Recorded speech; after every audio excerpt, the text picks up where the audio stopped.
السلام علیکم ورحمۃ اللہ وبرکاتہ۔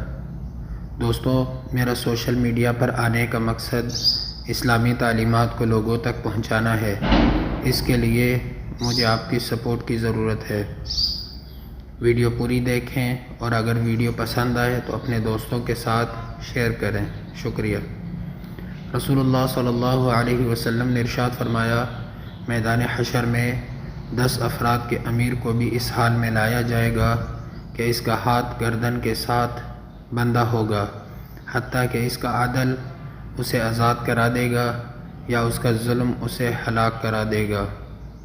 سیدنا ابو ذر رضی اللہ تعالی عنہ بیان کرتے ہیں کہ جب سورج غروب ہوا تو نبی کریم صلی اللہ علیہ وسلم نے ان سے پوچھا، تمہیں معلوم ہے یہ سورج کہاں جاتا ہے؟ میں نے عرض کیا، اللہ اور اس کے رسول ہی کو علم ہے۔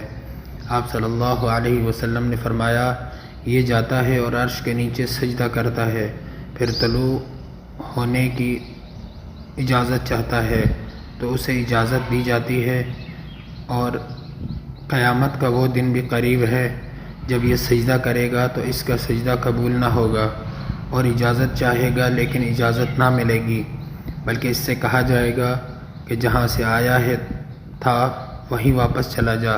چنانچہ اس دن وہ مغرب ہی سے نکلے گا اور وہ قیامت کا دن ہوگا۔